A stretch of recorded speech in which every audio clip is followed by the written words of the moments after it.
What's up, everybody? This is Old Papa G coming with another review for you guys. I know this one is a little bit behind schedule. It came out a week ago, but I was trying to give you all as much Marvel content as possible, and these games were released on the same day, unfortunately. I'd greatly appreciate for you guys to like and subscribe to my videos so I can continue making as much content as possible. Now, that being said, let's jump right into it.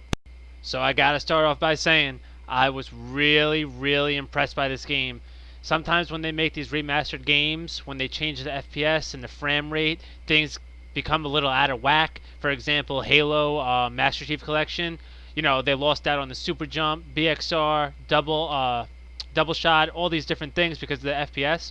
But let me tell you, this game has never been better. I am so impressed and so happy with the outcome of Tony Hawk Pro Skater 1 2 Remastered.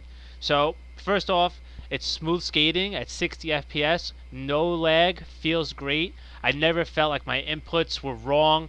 It just felt really smooth, fluent skating, and really done beautifully. It's a nice, easy combo system, just as the original classic style was. We're all used to the new skate style, Skater XL, Session, whatever you play with the analog sticks. It was kind of nice to go back to an old arcade classic style, but with a new twist on a new graphic system. It just really felt refreshing, and it was really enjoyable to have the new age graphics with some old school style controlling. I really, really enjoyed that. Another feature that I thought was great was the shareable created skate parks. It was a lot of fun playing tough layout designs by other players. It brings a whole new dynamic to the game because a lot of these players, they're used to these old school style maps. It brings a lot of nostalgia, stuff that we're used to. So it also keeps it fresh that you get to play something completely brand new that you've never got to try before, similar to how it was with Mario Maker. It really brought a nice, fresh aspect to the game for people that were still consistently playing Tony Hawk, and they just have used to the layout, used to the maps already, all that type of stuff. So it really brings a nice, fresh aspect to it. I really, really liked that. I thought it was a great idea. The maps were perfectly redone. It makes it feel current. Like I said, with the old school play style, I just really, really am impressed by this game. Some cons with this game, it's very small, nothing crazy at all, but they have to be said.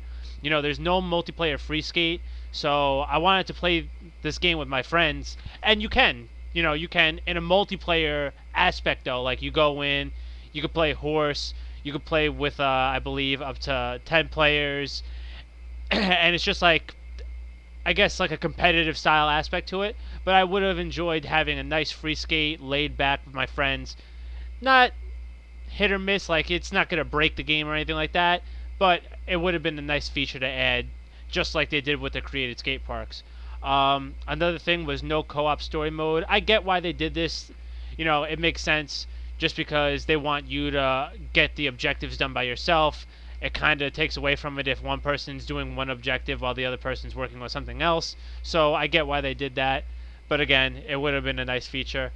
Um, Now, something else that did really actually bother me, it was like this in the old style, so I do like the fact that, they kept everything the same, so I can't knock on them for that, because that's really the way it should be done. Remastered should be everything exactly the way it was, just with the updated graphics. So, like I said, that being said, I can't hate on them for it, but I'm going to say it as a flaw. Anyway, you must have a higher stat line in ollie, air, speed, and hang time in order to complete certain objectives on the map, which forces you to go back sometimes and get the hidden stats on the map in order to do certain things that you couldn't. For example, on downtown, there's a couple of objectives that involve rooftops and jumping across rooftops, and you really can't do it unless these stats are fully done.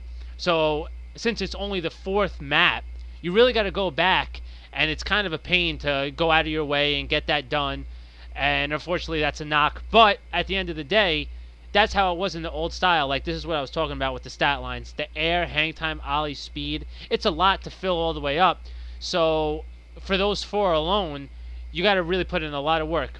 Now, here's the pros and cons and my verdict. I give it an 8.5. It could be a 9. I just gave it the 8.5, but it really is a great game. I enjoyed it. I highly recommend it for the $40. You are getting your money worth for this game. All the pros I basically went over in this video, and same thing with all the cons. As you can see, the multiplayer comment, the co-op, all that type of stuff. So if you guys enjoyed my video, I will be making more content like this. So please, hit subscribe, hit like. It will be greatly appreciated. Thank you all for tuning in.